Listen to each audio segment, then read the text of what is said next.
Hello students, जय हिंद। Welcome back to my channel GS education point. देखिए बेटा, इस वीडियो में बात करने जा रहे हैं चैप्टर नंबर 3 की। हम बात करेंगे the name of the chapter is metals and non metals.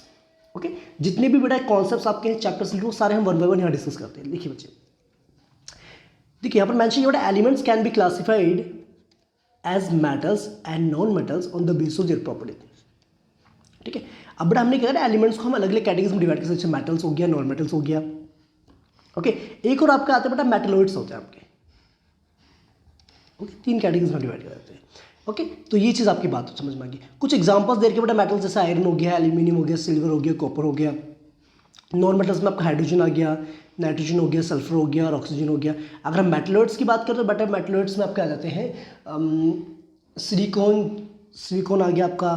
ठीक है, सिलिकॉन, जर्मेनियम हो गया, जीई। तो ये आपके ये आपके आ जाएंगे उसमें मेटलॉइड्स में आ जाएंगे, सेमी मेटल्स जिसे हम कहते हैं। ओके, बात समझ में आएगी बेटा बात। Okay, let's continue. अब बेटा यहाँ पर कुछ मेंशन हमें फिजिकल प्रॉपर्टीज के बारे में मेंशन है, किसके? Metals and non metals. देखो पहली बात आपको पता है, मेटल्स जो है लस्ट्रस होते हैं। Lustrous means have shining surface, but non metals do not have the shining surface, जैसे एक्सेप्ट आयोडीन। आयोडीन को छोड़ के जितने भी नॉन मेटल्स आपके होते हैं उनका शाइनिंग सरफेस नहीं होता बेटा। ओके, और दूसरी बात बेटा, हार्डनेस की बेसिस बात करें तो आपको पता है मेटल्स जनरली हार्ड होते हैं, just except sodium, lithium, potassium which are soft and can be cut with a knife. आपको पता है सोडियम, लिथियम, पोटेशियम को छोड़ करके जितने मेटल्स आपके हैं वो सारे के सारे क्या होते हैं बेटा आपके हार्ड होते हैं, एक्सेप्ट दिस वन। ओके, और नॉन मेटल्स की बात करें तो नॉन मेटल्स जनरली क्या होता है आपके सॉफ्ट होते हैं, जैसे एक्सेप्ट डायमंड को छोड़ करके। A form of carbon which is hardest natural substance. Diamond एक कार्बन की बेटा एक कार्बन का एलोट्रोप है जो कि हार्डेस्ट सब्सटेंस होता है। मोस्टली जो आपके नॉन मेटल्स वो सॉफ्ट होते हैं। ओके, स्टेट की बात करें तो बेटा ये मेनली जो होता है आपके सॉलिड फॉर्म में एग्जिस्ट करते हैं, एक्सेप्ट मर्क्यूरी को छोड़ करके। बट नॉन मेटल्स की बात करें तो ये सॉलिड में भी हो सकते हैं, गैसेस में भी हो सकते हैं। ठीक है, ओके बच्चे, एक्सेप्ट ब्रोमीन, ब्रोमीन को छोड़ करके, except bromine. Okay, fourth point अगर हम बात करें मैलिबिलिटी की, तो metals can be draw into thin sheets में हम कन्वर्ट कर सकते हैं, जैसे गोल्ड हो गया, सिल्वर हो गया, दे आर मोस्ट मैलिएबल। और नॉन मेटल्स की बात करें तो बेटा नॉन मेटल्स जो आपके वो नॉन वेरिएबल होते हैं। ओके, इनको हम थिन शीट्स में कन्वर्ट नहीं कर सकते। ये बेटा बात समझा ना, मतलब मैलिबिलिटी एक प्रॉपर्टी होती है मेटल्स की to convert it into thin sheets. Okay, और फर्दर हम प्रॉपर्टीज़ की बात करें, देखो डक्टिलिटी आपको पता है, मेटल्स को हम थिन वायर्स में कन्वर्ट कर सकते हैं, बट आपके जो नॉन मेटल्स हैं वो नॉन डक्टाइल होते हैं। They are basically good conductor of heat and electricity. Metals जो होते हैं आपके ना गुड कंडक्टर ऑफ हीट और इलेक्ट्रिसिटी होते हैं। सिल्वर और कॉपर जो बेस्ट कंडक्टर ऑफ हीट माने जाते हैं। लेड और मर्क्यूरी को पुअर कंडक्टर ऑफ हीट माना जाता है आपका। और नॉन मेटल्स की तो बात आपको बेटा पता ही है, ये basically poor conductor of heat और इलेक्ट्रिसिटी होते हैं, एक्सेप्ट ग्रेफाइट को छोड़ करके। ठीक है, ग्रेफाइट क्या होता है बेटा? कार्बन का एक एलोट्रोप होता है। कार्बन का एक एलोट्रोप होता है, ठीक है, जो एक तरीके से कंडक्शन करता है। ओके, डेंसिटी की बात करें तो आपको पता है बेटा इनकी डेंसिटी हाई होती है, मेल्टिंग पॉइंट भी हाई होता है, एक्सेप्ट सोडियम, पोटेशियम को छोड़ के बाकी सब एलिमेंट्स का, मेटल्स का जो मेल्टिंग पॉइंट है। और सीजम भी हम यहाँ पर ले सकते हैं। ठीक है, ओके, लेकिन नॉन मेटल्स की क्या होती है, डेंसिटी लो होती है और मेल्टिंग पॉइंट भी लो होता है। ठीक है, मेटल्स जनरली क्या होता है बेटा, सोल्डर्स होते हैं, यानी कि उनको जो किसी हार्ड सरफेस से स्ट्राइक किया जाता है तो बेटा साउंड प्रोड्यूस करते हैं, but non metals are not solders. Okay, आगे देखिए, एक और बात। अब दूसरी बात क्या, ऑक्साइड्स की बात करें तो मेटल के जो ऑक्साइड्स होते हैं वो बेसिक नेचर के होते हैं, और नॉन मेटल के ऑक्साइड्स क्या होते हैं आपके एसिडिक नेचर के होते हैं, जैसे कि हमने लास्ट चैप्टर यानी कि चैप्टर नंबर 2 में भी आपको बताया। ओके स्टूडेंट्स, अब बात करते हैं केमिकल प्रॉपर्टीज ऑफ मेटल्स। पहली बात, reaction with air. Metals combine with oxygen to form a metal oxides. आपको पता है मेटल को जब हम ऑक्सीजन के साथ रिएक्शन करवाते हैं तो क्या बनाते हैं बेटा, मेटल ऑक्साइड्स बनाते हैं। ठीक है, जैसा आपको पता है कॉपर को जब हम हीट करते हैं ऑक्सीजन की प्रेजेंस में क्या बनेगा बेटा, क्यूप्रिक ऑक्साइड, कॉपर ऑक्साइड बनेगा, जो कि होता है आपको ब्लैक कलर का होता है। ठीक है, एल्यूमिनियम को बेटा आप जब रिएक्शन करते हैं एल्यूमिनियम ऑक्साइड बनेगा। मैग्नीशियम को रिएक्शन करेंगे ऑक्सीजन का तो क्या बनेगा, मैग्नीशियम ऑक्साइड बनेगा। ये तो आपको पता चल गया भी मेटल को जब भी हम ऑक्सीजन के साथ कंबाइन करते हैं तो क्या बनाएगा, मेटल ऑक्साइड बनाएगा। ओके, अब यहाँ पर कुछ कंडीशंस ये रखिए कि अलग अलग मेटल्स जो हमारे हैं वो अलग अलग रिएक्टिविटी शो करते हैं टुवर्ड्स ऑक्सीजन। जैसे कि पहले हम बात करें सोडियम और पोटेशियम की। Sodium potassium react so vigorously that they catch fire if kept in open, so they are kept in immersed in kerosene. आपको पता है बेटा रीज़न क्या है कि कैरोसिन के अंदर हम सोडियम और पोटेशियम मेटल्स को क्यों रखते हैं कैरोसिन ऑयल के अंदर, बिकॉज ये ना these are highly reactive elements. ये क्या होता है, बहुत ज़्यादा रिएक्टिव मेटल्स होते हैं जो जल्दी से क्या करते हैं एटमॉस्फेयर में जो ऑक्सीजन के साथ रिएक्ट करके उसके साथ रिएक्शन कर जाते हैं और एक तरीके से फायर को कैच कर लेते हैं। ओके, ठीक है। दूसरी बात बता, ये तो आपको समझ में आ गई, ठीक है। मैग्नीशियम, एल्यूमिनियम, जिंक और लेड की जो सर्फेसेस होते हैं आपके are covered with a thin layer of oxide which prevent them from further oxidation. आपको पता है जैसे आपका एल्यूमिनियम हो गया, मतलब कि आपका एल्यूमिनियम हो गया, आपका मैग्नीशियम हो गया, जिंक हो गया, लेड हो गया, ये ऐसे मेटल्स जो अपने ऊपर ना बेटा एक ऑक्साइड की लेयर बनाते हैं, थिन लेयर, सो दैट उनको जो है कोरोजन से अपने आप को बचा सके, फर्दर ऑक्सीडेशन से बचा सके, ठीक है। Iron does not burn on heating but iron filings burn vigorously. आपको पता है आयरन जो होता है ना एक तरीके से वो जल्दी से नहीं जलता, लेकिन आयरन के जो पार्टिकल्स होते हैं वो जल्दी से जल जाते हैं। कॉपर जो होता है does not burn but it is coated with black copper oxide. Copper जल्दी से जलता नहीं, लेकिन ना जब कॉपर को हम ऑक्सीजन के साथ रिएक्शन करवाते हैं बेटा CuO बन जाता है, जो एक तरह से क्या होता है बेटा ब्लैक कलर का होता है, ब्लैक कलर की कोटिंग हो जाती है उसके ऊपर। ओके, गोल्ड और सिल्वर की बात करो बेटा, ये रिएक्शन करते ही नहीं है ऑक्सीजन के साथ, because they are least reactive elements, इसीलिए इनको ज्वेलरीज वगैरह में हम यूज़ करते हैं ना, क्योंकि ये लिस्ट रिएक्टिव होते हैं, दैट्स वाई हमको ये ज्वेलरीज वगैरह में हम इसका यूज़ करते हैं। अच्छा, अब एक बड़ा बात आती है आपके एम्फोटेरिक ऑक्साइड्स की, ठीक है। आपने ये तो पढ़ा था बेटा कि मेटल के ऑक्साइड बेसिकली बेसिक नेचर के होते हैं और नॉन मेटल के ऑक्साइड क्या होता है आपके एसिडिक नेचर के होते हैं। अब ये वर्ड जो आपका आया है एम्फोटेरिक ऑक्साइड, इसका मतलब क्या होता है? देखो, metal oxides which react with both acid as well as bases to produce salt and water called amphoteric oxides. मतलब ऐसे मेटल ऑक्साइड्स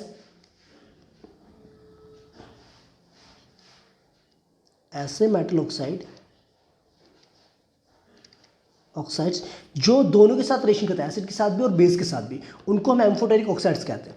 जैसे फॉर एग्जांपल एल्यूमिनियम ऑक्साइड हमारे पास हो गया, एल्यूमिनियम ऑक्साइड वैसे ना HCl के साथ रिएक्शन करके एल्यूमिनियम क्लोराइड बना दिया और वाटर बना दिया, और या फिर हमारे पास हो गया एल्यूमिनियम ऑक्साइड का हम रिएक्शन करवा रहे हैं बेस के साथ, तो बनाएगा सोडियम एल्यूमिनेट बनाएगा, ठीक है। तो दैट्स वाई हमारा जो एल्यूमिनियम ऑक्साइड है Al2O3, ये क्या आपका एम्फोटेरिक ऑक्साइड है। और एक एग्जाम्पल ले सकते हैं आप ZnO, zinc oxide. Okay, zinc oxide में हमारा क्या है एम्फोटेरिक ऑक्साइड, ठीक है, वेरी गुड। और देखो बेटा आगे सुनो, reaction of metals with water, metals जो है हमारे वाटर के साथ रिएक्शन करके क्या बनाते हैं बेटा मेटल ऑक्साइड बनाते हैं और साथ में हाइड्रोजन गैस लिबरेट आउट करते हैं, ठीक है। देखो यहाँ पर ओके, और मेटल ऑक्साइड्स को जो वाटर में ऐड करेंगे तो बेटा क्या बनाते हैं मेटल हाइड्रोक्साइड बनाते हैं, बेस बना देते हैं एक तरीके से। ओके, देखिए स्टूडेंट्स, यहाँ पर हमें दिखा रखा है इस तरीके से। मेटल्स की बात करें देखो बेटा, आपको पता है मेटल्स लाइक जैसे आपको हो गया सोडियम हो गया, पोटेशियम हो गया, कैल्शियम हो गया, ये ना बेटा कोल्ड वाटर के साथ रिएक्शन कर जाता है, और मैग्नीशियम के लिए हमें हॉट वाटर यूज़ करना पड़ता है। कैल्शियम मैग्नीशियम जो होता है ना बेटा एक तरीके से ना as bubbles float as bubbles of H2 stick to their surface. Calcium और मैग्नीशियम जो है ना बेटा जब पानी में ऐड किया जाता है तो ये ना फ्लोट करना स्टार्ट हो जाता है। क्यों? क्योंकि उसके ऊपर जो है ना हाइड्रोजन के बबल्स क्या होते हैं, हाइड्रोजन गैस के बबल्स चिपक जाते हैं, जिसकी वजह से वो सरफेस पे तैरना स्टार्ट हो जाते हैं, ठीक है। जैसे आपको पता है कि एल्यूमिनियम हो गया, आयरन हो गया, जिंक हो गया, इनको स्टीम के साथ रिएक्शन करवाते हैं और कुछ भी रिएक्शन नहीं होता लेड, कॉपर, सिल्वर और गोल्ड के साथ, ठीक है। ये हो गया सिल्वर, ये गोल्ड हो गया, ओके। तो ये कुछ रिएक्टिविटीज़ दे रखी है आपको किसके बारे में बेटा, जब मेटल्स आपका वाटर के साथ रिएक्शन करता है। देखो सोडियम, पोटेशियम, कैल्शियम के तो कोल्ड वाटर चल जाएगा, लेकिन मैग्नीशियम के लिए आपको हॉट वाटर का यूज़ करना पड़ेगा, ओके। दूसरी बात बेटा ना क्या होता है ना, कैल्शियम और मैग्नीशियम जो है फ्लोट करना स्टार्ट करते हैं बिकॉज H2 के जो मॉलिक्यूल्स होते हैं, बबल्स होते हैं, वो उसके सरफेस पे चिपक जाते हैं, दैट्स वाई।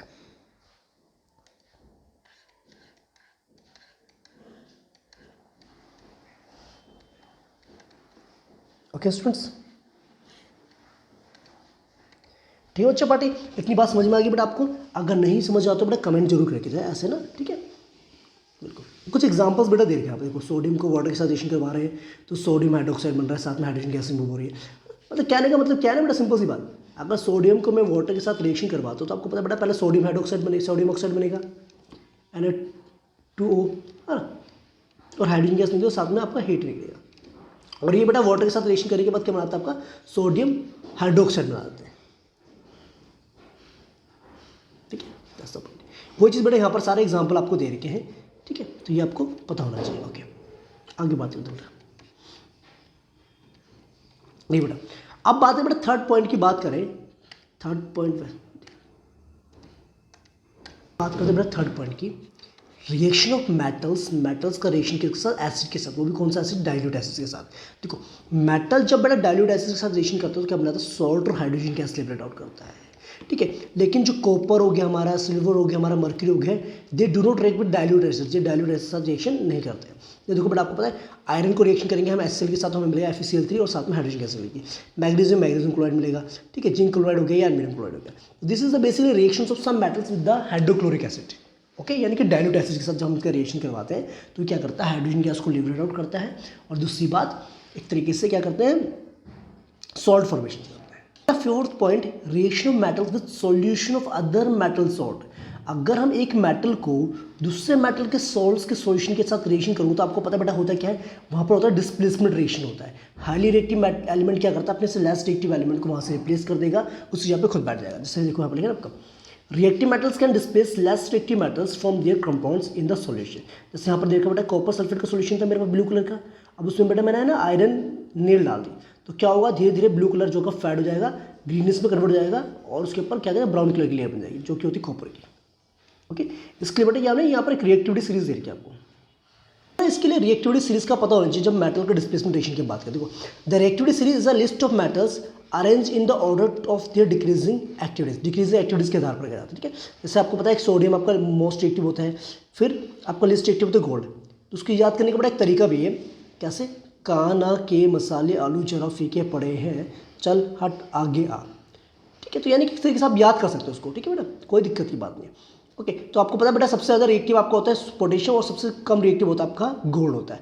तो उसके अकॉर्डिंग अगर बेटा मैं बात करूँ, मैंने आपसे बोला कि जिंक सल्फेट मेरे पास एक सॉल्यूशन है, जिंक सल्फेट में मैंने अगर एल्यूमिनियम डाला तो ऑब्वियसली बात है बेटा आपको पता है जिंक एल्यूमिनियम क्या करेगा, जिंक को रिप्लेस कर देगा, उसकी यहाँ पर खुद आएगा, यानी कि बन जाएगा आपका Al2SO4 3 बन जाएगा, और साथ में जिंक को ये रिप्लेस कर देगा। बाकी बैलेंसिंग बेटा आप कर लेना, क्लियर, ओके। तो यहाँ पर क्या हो गया, डिस्प्लेसमेंट रिएक्शन हो गया, ठीक है बेटा। तो ये रिएक्टिविटी सीरीज आपको पता होनी चाहिए, इसके बेसिस पर बता सकते हो कौन सा रिएक्शन फिजिबल है, कौन सा रिएक्शन पॉसिबल नहीं है, ओके।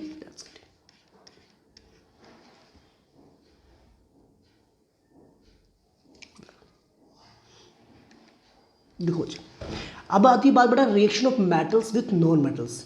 मेटल्स को हम नॉन मेटल्स के साथ किस तरीके से रिएक्शन करवा सकते, देखो reactivity of elements is the tendency to attend a complete filled valence shell. आपको पता है बेटा कोई भी एलिमेंट अगर रिएक्ट कर रहा है तो उसके अंदर टेंडेंसी होती है, क्या टेंडेंसी होती है, कि वो अपने ना आउटरमोस्ट शेल को कंप्लीट करना चाहता है, या तो वो ऑक्टेट कंप्लीट करेगा या अपना डबलेट कंप्लीट करेगा, तो इसीलिए वो रिएक्शंस में इन्वॉल्व होता है, ओके। देखो atoms of the metals lose electrons from their valence shell to form a cations.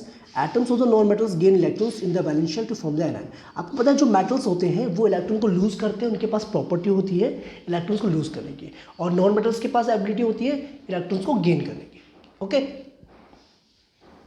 Clear. इस वजह से बेटा क्या करते हैं वो एक आयनिक बॉन्ड बनाते हैं, जैसे कि फॉर एग्जांपल यहाँ पर मेंशन हमें सोडियम क्लोराइड मुझे बनाना है, तो ऑब्वियसली बेटा आपको पता है सोडियम के पास कितने इलेक्ट्रॉन्स होते हैं, 11 इलेक्ट्रॉन्स होते हैं, कॉन्फिगरेशन क्या होगा 281 होगा, आउटर में शेल में कितने इलेक्ट्रॉन्स है 1 है। अगर उसको बेटा आपने ऑक्टेट कंप्लीट करना है तो कितने इलेक्ट्रॉन डोनेट करेगा वो, 1 इलेक्ट्रॉन लूज कर देगा। अब बात करें बेटा क्लोरीन की, कितना उसका 17 इलेक्ट्रॉन्स होता है उसके पास, कॉन्फिगरेशन होगा 287, कितने की जरूरत है, 1 की जरूरत है, तो ये क्या करेगा 1 इलेक्ट्रॉन सोडियम से ले लेगा, ठीक है। यानी कि जैसे इस तरीके से होगा, सोडियम की आउटरमोस्ट शेल में 1 इलेक्ट्रॉन है, इसका डॉट स्ट्रक्चर हो गया। क्लोरीन के आउटरमोस्ट शेल में कितने इलेक्ट्रॉन्स है, 1 2 3 4 5 6 7, कितनी जरूरत है, 1 की जरूरत है। जब ये 1 इलेक्ट्रॉन दे देगा तो बेटा क्या होगा, सोडियम के ऊपर आएगा +1 का चार्ज, और क्लोरीन के ऊपर आएगा -1 का चार्ज, ओके। अब इनके बीच में बेटा एक फोर्स डेवलप होगा, पॉजिटिव और नेगेटिव के बीच में एक फोर्स डेवलप होता है जिससे हम कहते हैं इलेक्ट्रोस्टैटिक फोर्स ऑफ अट्रैक्शन। तो जिसके बाद ये बनाते हैं बेटा अपने कंपाउंड बनाया गया NaCl नाम का, क्लियर, मेंशन किया गया आपको, डन। बात करते हैं बेटा आयनिक कंपाउंड्स की बात करते हैं, एक तरीके से बेटा ये इंपॉर्टेंट टॉपिक आपका है एग्जामिनेशन पॉइंट ऑफ व्यू से भी और वैसे भी है ना। अब देखो यहाँ पर क्या कह रहा है, the compounds form by transfer of electrons from a metal to a non metal are called ionic compounds, या फिर इलेक्ट्रोवैलेंट कंपाउंड्स हम इसको बोलते हैं। मतलब ऐसे कंपाउंड जो बेसिकली बेटा क्या हो रहा है, इलेक्ट्रॉन को ट्रांसफर होने की वजह से बन रहा है, जैसे हमने बताया था आपको एग्जाम्पल भी NaCl का, तो उसमें क्या है इलेक्ट्रॉन को ट्रांसफर हो रहा है, उस दौरान जो बॉन्ड बन रहा है ना, जो कंपाउंड बन रहा है उसको हम कहते हैं आयनिक कंपाउंड्स कहते हैं, या इलेक्ट्रोवैलेंट कंपाउंड्स। इलेक्ट्रोवैलेंट का मतलब क्या होता है कि जिसके बैलेंस इलेक्ट्रॉन्स क्या होते हैं, इन्वॉल्व होता है आपके बॉन्डिंग फॉर्मेशन में, ओके। अच्छा बात सुनो बेटा, ठीक है, बाय ट्रांसफर इलेक्ट्रॉन्स। ओके, अब बड़ा बात आती है प्रॉपर्टीज ऑफ एनी कंपाउंड्स। पहली बात physical nature, they are solid and hard and generally brittle. ठीक है, ये हार्ड होते हैं, ब्रिटल मतलब इनको जब मतलब जल्दी से ये ब्रेक हो जाते हैं। ओके, अच्छा दूसरी बात मेल्टिंग पॉइंट और बॉइलिंग पॉइंट की बात करते हैं, high melting and boiling point due to strong electrostatic force of attraction की वजह से इनका मेल्टिंग पॉइंट बॉइलिंग पॉइंट क्या होता है, हाई होता है। किस वजह से होता है, due to strong electrostatic force of attraction.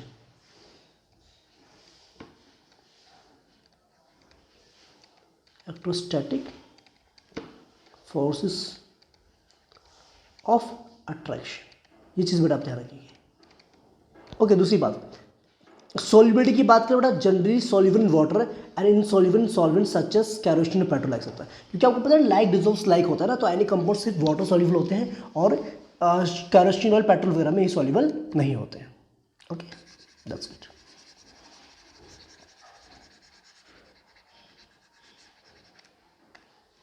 अच्छा, fourth point conduction of electricity, any compounds conduct electricity in the molten form and the solution form but not in the solid form।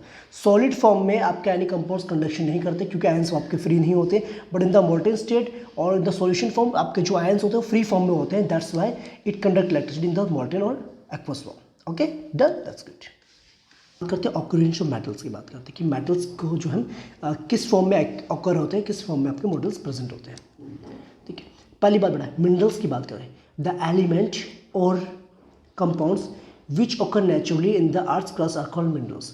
Minerals basically बड़ा खनिज होते हैं आपके ना, ये basically elements होते हैं या कंपाउंड्स होते हैं जो हमारे अर्थ क्रस्ट में नेचुरली फॉर्म में एग्जिस्ट करते हैं, उनको हम मिनरल्स कहते हैं। और ऐसे मिनरल्स जिसमें से बेटा मेटल्स को एक्सट्रैक्ट किया जाता है उसको हम ओर्स कहते हैं। Minerals that contains very high percentage of particular metal and the metal can be profitably extracted from it, such minerals are called ores. तो बेटा ऐसे मिनरल जिनको हम प्रॉफिटेबली फॉर्म से मेटल्स का एक्सट्रैक्शन किया जा सकता है जिसमें से ओके, उनको हम कहते हैं ओर कहते हैं।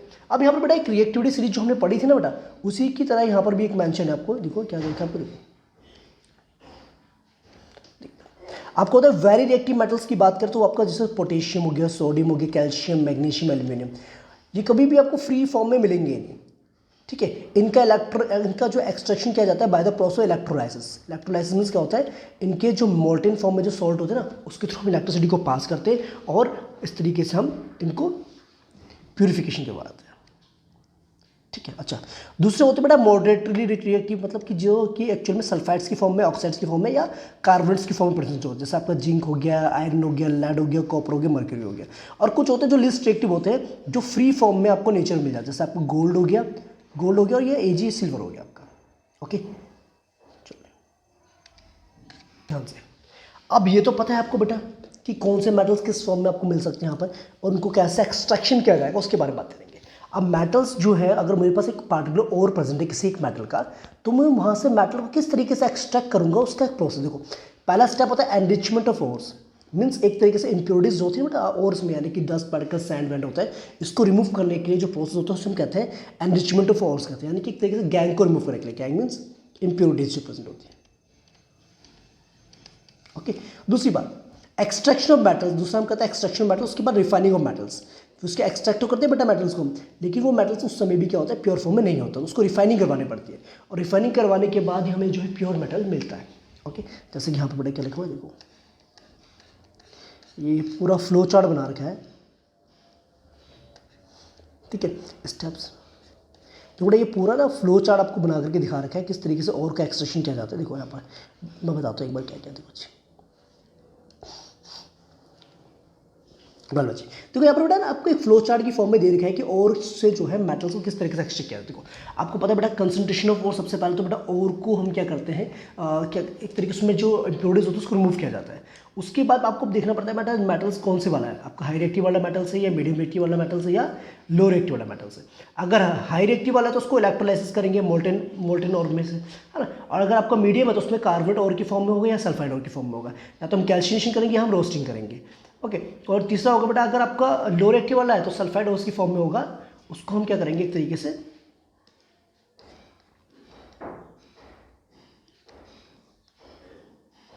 तो इस तरीके से तो मिल गया प्योर मेटल आपको। इसको फिर हम कार्बोनेट और होगा तो बेटा लिमिटेड अमाउंट ऑफ एयर में उसको हम क्या करेंगे हीट करेंगे सो दैट वो क्या करेगा, एक तरीके से कैल्शियम से बन के ऑक्साइड की फॉर्म में आएगा। और रोस्टिंग वाले में क्या करते हैं बेटा, एक्सेस अमाउंट में ऑक्सीजन को हम देते हैं और वो ऑक्साइड की फॉर्म में कन्वर्ट करते हैं। उसके बाद हम मेटल्स का रिडक्शन करते हैं, रिडक्शन के बाद करने के बाद हमें प्योर मेटल मिल जाता है। ठीक है, सेम यहाँ पर भी बेटा आपको होगा। ओके, मेटल्स मिलेंगे, उसके बाद मेटल्स को हम रिफाइनिंग कर देंगे यहाँ से। ठीक है, रोस्टिंग करने के बाद। Okay, these are the steps जो बेसिकली हम फॉलो करते हैं for the extraction of metals from the ore. Okay, वो डिपेंड करता है किस टाइप का मेटल आपका है, किस फॉर्म का आपका मेटल है, हाईली रिएक्टिव वाला मेटल है या लो रिएक्टिव वाला मेटल है, या फिर आपका मॉडरेट रिएक्टिव वाला मेटल आपका है। कुछ टर्म्स देखो बेटा, जैसे मैंने आपको बताया गैंग के बारे में। Ores are usually contaminated with large amount of impurities such as soil हो गया, सैंड हो गया, एक्सेट्रा, उसे गैंग कहते हैं। मतलब आपको पता है बेटा, आपको और तो बेटा प्योर फॉर्म में ऐसे मिलेगा नहीं। अब और में कुछ इम्प्योरिटीज होती हैं जैसे डस्ट की फॉर्म में, रेत की फॉर्म में, उसको रिमूव करना ही हम कहते हैं गैंग होता है आपका। ठीक है, मतलब ये जो इम्प्योरिटीज प्रेजेंट को गैंग कहते हैं, उसको रिमूव करने वाले को हम कहते हैं कंसंट्रेशन ऑफ ओर कहते हैं। ये एक तरीके से ना वो प्रोसेस हमारा होता है।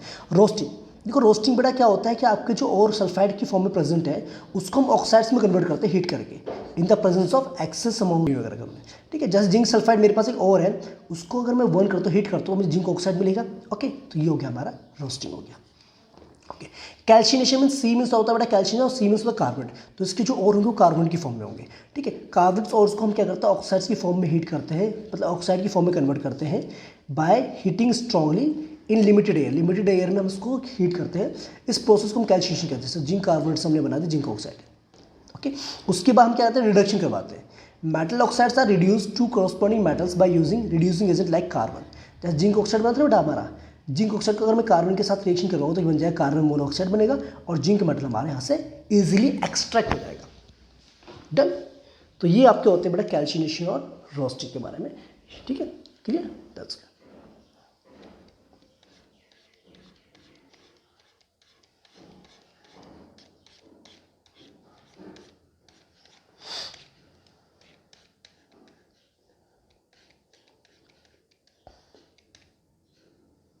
ओके, ये बात समझ में आ गई बेटा आपको।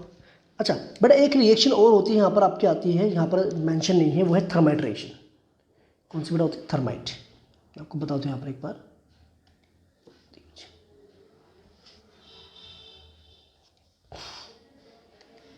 देखिए बच्चे, एक रिएक्शन और होती है जो यहाँ पर मेंशन नहीं है, वो होती है थर्माइट रिएक्शन। थर्माइट रिएक्शन जिसमें बेटा रेलवे ट्रैक्स वगैरह को ज्वाइन करने के लिए हम इसको यूज़ किया जाता है इस रिएक्शन का। ये हाईली एक्सोथर्मिक रिएक्शन होती है। जैसे कि ना क्या होता है हमारे पास आयरन ऑक्साइड हमारे पास Fe2O3 है सॉलिड फॉर्म में। इसको क्या करते हैं हम एल्यूमिनियम मेटल के साथ क्या करते हैं, हीट करते हैं। ओके, तो ये क्या बनाता है, एल्यूमिनियम क्या करता है, आयरन को रिप्लेस कर देगा, उसकी जगह पे आपका आ जाएगा, तो आपको बड़ा आयरन तो निकल जाएगा कहाँ से, लिक्विड फॉर्म में, और दूसरा बन जाएगा हमारा एल्यूमिनियम ऑक्साइड बन जाएगा आपका। ओके, ठीक है, तो ये बेसिकली इसको कहता है थर्माइटेशन। This one is highly exothermic, बड़ा ये कहता है एक तरीके से हाईली एक्सोथर्मिक रिएक्शन होता है आपका। ठीक है, use for joining railway tracks को ज्वाइन करने के लिए भी यूज़ किया जाता है, या फिर एक तरीके मशीनरी पार्ट्स को भी ज्वाइन करने के लिए यूज़ करते हैं। बाकी अगर बैलेंस करना चाहते हैं बैलेंस कर सकते हैं उसको इस तरीके से। डन। तो दिस कॉल्ड थर्माइटेशन। ओके बच्चे, वेरी गुड। आगे सुनो बेटा, देखिए सुन, बात करते हैं नेक्स्ट टॉपिक की, that is refining of metals. जो मेटल्स हमारे बेसिकली फॉर्म में हमें मिले हुए ना बेटा, वो अभी भी है ना इम्प्योर फॉर्म में। अब इम्प्योर फॉर्म में है तो उसको भी हमें क्या करना पड़ेगा, हमें रिफाइनिंग करना पड़ेगा। देखो, the most widely used method for refining impure metals electrolytic refining. सबसे ज़्यादा बड़ा ये मेथड यूज़ किया जाता है आपका इलेक्ट्रोलाइटिक रिफाइनिंग। इसमें क्या किया जाता है, आपके पास जिस मेटल को हमें प्यूरीफाई करना होता है ना, उस मेटल को हम रखते हैं एनोड साइड में, यानी कि पॉजिटिव टर्मिनल के साथ, और जो हमारा प्योर मेटल होता है उसको रखते हैं हम कैथोड यानी कि नेगेटिव टर्मिनल की तरफ। यहाँ पर बेटा नेगेटिव टर्मिनल में। Okay, done. और इसमें जो सॉल्ट लेते हैं यानी कि जो इलेक्ट्रोलाइट लेते हैं हम, वो उसी मेटल का सॉल्ट लिया जाता है, उसी मेटल का सॉल्ट लिया जिसको हमें प्यूरिफिकेशन करवाना है। ओके, तो इलेक्ट्रोलाइट बेसिकली क्या होता है बेटा, ऐसे सब्सटेंसेस होते हैं जो एक्वस फॉर्म में अपने अंदर से करंट को पास ऑन होने देते हैं। Okay, that's it. अब होता क्या बेटा, सुन ले ध्यान से। आपको पता है इसके अंदर जो Cu2+ प्रेजेंट है, यानी कि कॉपर सल्फेट सॉल्यूशन की जो हमने बात करी, तो आपको पता है इसमें Cu2+ हो जाएगा आयंस और SO4 होगा। ओके, तो Cu2+ क्या करेगा बेटा, यहाँ से सॉल्यूशन में से इस पर डिपोजिट होना स्टार्ट कर देगा। ओके, और एक तरीके से यहाँ से क्या होगा, ये Cu2+ इसमें सॉल्यूशन में आता जाएगा। ओके, तो एक टाइम ऐसा आएगा बेटा सारा का सारा जो Cu हमारा इस पर डिपोजिट हो जाएगा कैथोड पे, और नीचे बच जाएगी एनोड मड, यानी कि इम्प्योरिटीज जो रह जाएगी आपकी। ओके,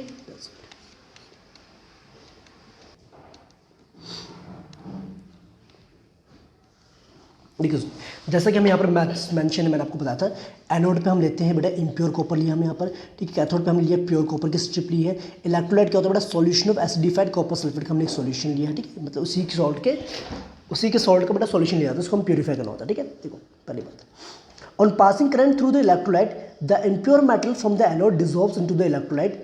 ओके, आपको पता है जब इलेक्ट्रिसिटी हम पास करते हैं तो क्या होगा कि जो हमारा इम्प्योर जो हमारे पास है ना मेटल, वो जो है वहाँ से जो Cu2+ को निकल के वो डिजोल्व जाएगा इलेक्ट्रोलाइट में। Okay, N equivalent amount of pure metal from the electrolyte deposit at the cathode, ठीक है, उतना ही आपका कैथोड हो जाएगा, डिपोजिट जाएगा। Okay, the insoluble impurities settle down at the bottom of the anode is called anode mud. अब क्या होता है बेटा, रिएक्शन के बाद जो उसमें इम्प्योरिटीज जो बैठेगी ना बेटा नीचे, इसको हम कहते हैं एनोड मड कहते हैं। ओके, तो दिस प्रोसेस नोन है इलेक्ट्रोलाइटिक रिफाइनिंग। आई थिंक आपको ये कॉन्सेप्ट भी अच्छे से क्लियर हो गया होगा।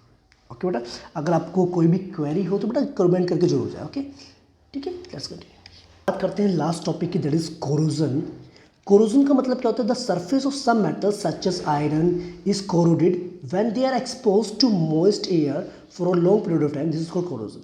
कोरोजन का मतलब क्या है ना बेटा, जरूरी नहीं कि एक तरीके से मॉइस्चर की वजह से हो, क्या होता है धीरे धीरे ना, ये जैसे मॉइस्चर हो गया, आपका एसिड हो गया या बेस हो गया, इनके कांटेक्ट में आने के बाद ना इनकी जो लेयर होती है ना ऊपर की, सबसे ऊपर लेयर, वो खराब होना स्टार्ट हो जाती है, उससे हम कोरोजन कहते हैं। जैसे पता है आपको सिल्वर बड़ा ब्लैक बन जाता है व्हेन एक्सपोज टू एयर, ठीक है, क्योंकि it reacts with air to form a coating of silver sulphide. क्योंकि ना बेटा जो आपका सिल्वर होता है ना, वो एटमोसफेयर में जो गैस प्रेजेंट होती है उसके साथ रिएक्शन करके सिल्वर सल्फाइड बनाता है आपका। ओके, जो कि ब्लैक कलर की कोटिंग बन जाती है। कॉपर क्या करता है बेटा, मॉइस्ट कार्बन डाइऑक्साइड गैस के साथ रिएक्शन कर जाता है एटमोसफेयर में जो प्रेजेंट होती है, और ग्रीन कलर की कोटिंग उस पर ऊपर डेवलप आती है, किसकी, कॉपर कार्बोनेट की, CuCO3 की। ओके, आयरन तो पता ही बेटा आपको, मॉइस्ट एयर की वजह से कॉन्टेक्ट में आता है तो ब्राउन कलर की उस पर लेयर स्टार्ट होती है, जिसे हम रस्ट कहते हैं। अब बेटा ये तो समझ में आ गई कोरोजन की हम बात करें मेटल्स की, अब इनको प्रिवेंट कैसे किया जा सके, ठीक है, उसकी भी प्रोसेस बताइए ना। देखो देखो बच्चे, अब बात है बेटा मेटल्स को हम जो है कैसे कोरोजन से प्रिवेंट कर सकते हैं। पहले देखो, रस्टिंग ऑफ आयरन को प्रिवेंट करके बड़ा हमारे पास तरीके तो बहुत है, पेंटिंग कर लो, ऑयलिंग कर लो, ग्रीजिंग कर लो, गैल्वेनाइजिंग कर लो, ठीक, क्रोम प्लेटिंग कर सकते हैं, एनोडाइजिंग कर सकते हैं फॉर मेकिंग एलॉयज, ठीक है। एनोडाइजिंग में क्या होता है ना बेटा, एक हमारे पास एनोड पे हम लगाते हैं जिसके ऊपर हमें कोटिंग करनी होती है, और ऑक्साइड की कोटिंग करना स्टार्ट कर देते हैं उसमें, ठीक है। आपको पता है बच्चे कुछ ऐसे मेटल्स हैं जैसे मैंने आपको बताया था, एल्यूमिनियम हो गया, जिंक हो गया, ये सब ना, ये लेड हो गया, ये क्या होता है अपने ऊपर एक ऑक्साइड की थिन लेयर बना देते हैं अपने ऊपर ऑक्साइड की, जिससे क्या होता है फर्दर जो ऑक्सीडाइज होने से उस मेटल को बचा लेता है। ओके, इससे बड़ा गैल्वेनाइजेशन एक आपका मेथड है to protecting steel and iron from rusting by coating them with a thin layer of zinc. क्या करते हैं बेटा, गैल्वेनाइजेशन हम क्या करते हैं, एक थिन लेयर बनाते हैं किसकी, आपके जिंक की कोटिंग करते हैं, ताकि हमारे स्टील और आयरन जो है रस्ट होने से बच जाए। ओके, या तीसरा तरीका क्या है बेटा, यहाँ पर आपका एलॉय बना दीजिए उसको। Alloy is a homogeneous mixture two or more metals or metals and non metals, ठीक है। एलॉय से क्या होगा, उसकी जो एक तरीके से कहते हैं बेटा कोरोजन होने की जो पावर होगी वो डिक्रीज हो जाएगी, जल्दी से वो कोरोड नहीं होगा। ओके, क्लियर बेटा, ओके, बात समझ में आ गई। अच्छा, अब यहाँ पर बेटा कुछ एलॉयज के नाम देखिए, जैसे आयरन की बात करें, mix with small amount of carbon becomes hardest. आपको पता है आयरन के साथ अगर हम थोड़ा सा अमाउंट में कार्बन ऐड करें तो उसकी इतना हार्डनेस बढ़ जाती है, वो ब्रिटल होना स्टार्ट हो जाता है, ठीक है, यानी कि एक तरीके से हार्ड होना स्टार्ट कर देगा और हार्ड और स्ट्रॉन्ग हो जाएगा, ठीक है, यानी कि ब्रिटलनेस हो जाएगी उसमें एक तरीके से। स्टील बात करें, स्टील बेसिकली क्या होता है बेटा, आयरन, निकल और क्रोमियम का क्या होता है, एलॉय होता है। ब्रास के बेटा कॉपर और जिंक का एलॉय होता है। ब्रोंज होता है कॉपर और टिन का एलॉय होता है, इसको एसन कहते हैं। और सोल्डर होता है बेटा आपका लेड और टिन, यानी कि पीबी और एसन का ये क्या होता है, एलॉय होता है, ठीक है। एमलगम की बात करते हैं, amalgam if one of the metal is mercury, अगर एक मेटल आपका क्या है मर्क्यूरी है और ओके उसके अलावा अगर कोई और मेटल हम उसके साथ मिक्सअप करवा रहे हैं, ठीक है, तो वो आपका एमलगम कहलाएगा, यानी alloy of mercury is called amalgam. Done, very good, ठीक है। एक वर्ड आपने सुना ना, सिनेवर सुना होगा आपने। सिनेवर एलॉय नहीं होता, सिनेवर इज बेसिकली क्या होता है आपका, ओर होता है, ओर ऑफ मर्क्यूरी होता है आपका, ठीक है, तो उसमें घबराने की बात नहीं है। क्लियर। तो आई होप बेटा इस चैप्टर में जितने भी टॉपिक्स मैंने आपको एक्सप्लेन किए सारे समझ में आ गए होंगे। इतना बेटा सफिशिएंट है, इससे ज़्यादा पढ़ने की आपको कोई ज़रूरत नहीं है इस टाइम पे। ओके, तो मिलते हैं बेटा नेक्स्ट वीडियो में, तब तक के लिए आप अपना ध्यान रखिए और जो भी क्वेरी हो कमेंट करके जरूर बताएं। ओके, जय हिंद, take care and have a nice day.